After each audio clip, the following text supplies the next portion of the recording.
మన తండ్రి అయిన దేవుని నుండి ప్రభు అయిన క్రీస్తు నుండి పరిశుద్ధాత్మని ద్వారా కృపా సమాధానాలు మీకు కలుగునుగాక. క్రీస్తునందు ప్రియులారా, బాగున్నారా? నన్ను అడుగుతున్నారా బాగున్నారని? మంచిది ప్రియులారా, నేను కూడా దేవుని మహాకృపను బట్టి మరి బాగున్నాను. ప్రియులార, పరిచర్య శరవేగంగా దేవుని మహిమార్థమే కొనసాగటానికి అంచు దినాల్లో ఉన్నాం. మీరు బలమైన ప్రార్థన మీ కుటుంబాల్లో జరిగించండి. మీ సంఘాల్లో కూడా ఈ పరిచర్య నిమిత్తం బలముగా ప్రార్థించాలని కోరుతా ఉన్నాను. ప్రియులారా, దేవుడు మీ కుటుంబాలను తన కృపచేత నింపాలని దేవుని సన్నిధిలో ప్రార్థన చేస్తూ ఉన్నాను. దేవుని వాక్యాన్ని జ్ఞాపకం చేసుకుందామా? పరిశుద్ధ బైబిల్ గ్రంథము నుండి మత్తయి సువార్త 5వ అధ్యాయం 3వ వచనంలో ఒక శ్రేష్టమైనటువంటి మాట ప్రభు మనకు జ్ఞాపకం చేస్తూ ఉన్నాడు. ఆత్మ విషయమై దీనులైన వారు ధన్యులు, పరలోక రాజ్యం వారిది. ఈ 5వ అధ్యాయంలో పరసంబంధమైన నిగూఢమైనటువంటి సత్యాలు యేసుక్రీస్తు ప్రభువారు అక్కడున్న వేవేల మంది ప్రజలకు తెలియజేస్తూ ఉన్నారు. ఈ చెప్పినటువంటి ధన్యతల్లో ఈ ఒక మాట ప్రియులారా నేను మీకు తెలియచేయాలని ఆశపడతా ఉన్నాను. ఆత్మ విషయమైన దీనులైన వారు ధన్యులు, పరలోక రాజ్యము వారిది. యేసుక్రీస్తు ప్రభువారి యొక్క ఆలోచన మనకి వచనంలో కనిపిస్తూ ఉంది. మనుషులందరూ సంపూర్ణమైన శాశ్వతమైన ఆనందాన్ని మనస్సులో అనుభవించాలని మరి యేసుక్రీస్తు ప్రభువారు ఈ మాటల ద్వారా తెలియజేస్తారు. సంపూర్ణమైనటువంటి మరి శాశ్వతమైనటువంటి ఆనందం. ఇలా ఈ లోకంలో సంపూర్ణమైన సంతోషం ఎక్కడ దొరుకుతుంది? శాశ్వతమైనటువంటి ఆనందం ఈ లోకంలో మనకి ఎక్కడ లభిస్తుంది? ప్రియులారా, దానిని ఇవ్వగలిగిన యేసును కలిగి ఉన్నటువంటి వారి జీవితాల్లో ఖచ్చితంగా మేము అనుభవిస్తున్నటువంటి సంపూర్ణమైన సంతోషం, శాశ్వతమైన ఆనందాన్ని మీ జీవితాల్లో కూడా మీరు అనుభవించాలనంటే ప్రియులారా, దీనులుగా జీవించడం ఎంతో అవసరం. దేవుని వాక్యం సెలవిస్తూ ఉంది, మనము దీనులుగా జీవిస్తే ప్రభు తన కృప ఎంత అద్భుతంగా పనిచేస్తుందో తెలుసా? ఆయన నీకు అనుగ్రహించే గొప్ప ఆశీర్వాదం ఏంటో తెలుసా ప్రియులారా? దేవుని వాక్యం సెలవిస్తూ ఉంది.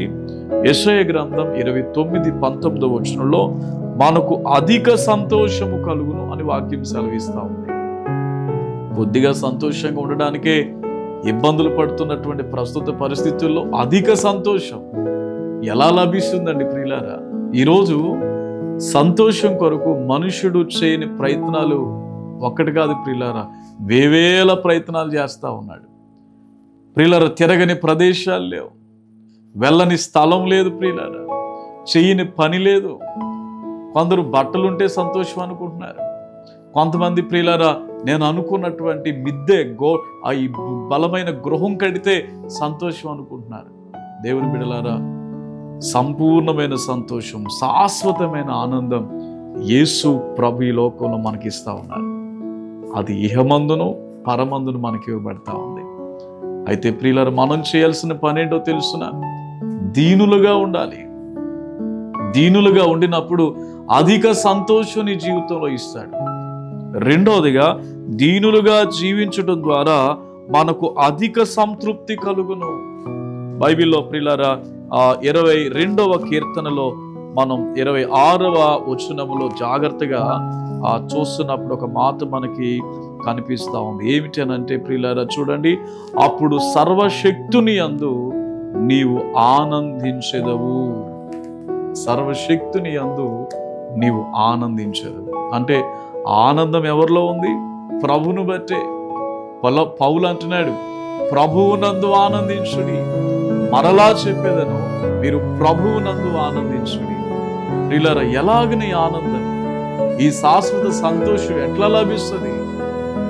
దీనులుగా మనం ఉండాలి ప్రియులారా. రూతు మనం చూస్తే తన అత్త పట్ల ఎంత దీనత్వాన్ని కనపరిచిందండి. సర్వం కోల్పోయినా తన అత్త అంటుంది, అమ్మాయి నువ్వు వేరే వివాహం చేసుకో, యవనస్తురాలు నువ్వు, ఒకవేళ నేను మరలా బిడ్డలను కని నీకు ఇచ్చి వివాహం చేయగలనా? ఇవేవి సాధ్యపడే పనులు కాదు. ఆమంటది ప్రియులారా, నీ జనమే నా జనం, నీ ప్రజలే నా ప్రజలు, నీ దేవుడే నా దేవుడు. అత్తమ్మ నువ్వు ఎక్కడుంటావు, నేను అక్కడ ఉంటాను. అబ్బా, ఎంత దీనత్వం కనపరిచిందండి. అట్టి దీనత్వం కనపరిచిన ఋతు జీవితంలో ప్రియులారా, ఆ మూడు బారిన జీవితం చిగురించడం ప్రారంభించింది. దేవుడు ఉన్నతమైన ఆనందం, శాశ్వతమైన సంతోషం ఆమె జీవితంలో అనుగ్రహించినట్లుగా మనం చూస్తూ ఉంటున్నాం ప్రియులారా. అంత మాత్రమే కాదు, మనము దీనులుగా జీవిస్తే యోబు గ్రంథములో ప్రియులారా 5వ అధ్యాయములో 11వ వచనంలో ఒక మాట కనిపిస్తుంది. ఏంటంటే, ఆయన దీనులను ఉన్నత స్థలములో ఉంచును. దీనులుగా జీవించడం ద్వారా ఉన్నత స్థలములో మనం ఉంటాం, ఉన్నత పరిస్థితుల్లో ఉంటాం. ఇహపరమైన ప్రియులారా, ఈ లోక సంబంధమైన పరిస్థితుల్లోనే కాదు, ఉన్నతమైన పరలోక రాజ్యంలోని దేవుడిని నిలుస్తాడు ప్రియులారా. మరి ఇంకెందుకు ఆలస్యం? ఈ ప్రార్థన మనం చేద్దామా? దేవా, నన్ను దీనుడుగా ఉండాలి ప్రభా, దీనత్వం కలిగిన మనస్సును నాకు దయచేయి ప్రభు అని ప్రార్థన చేద్దామా? తలలు వంచండి, ప్రార్థన చేసుకుందాం.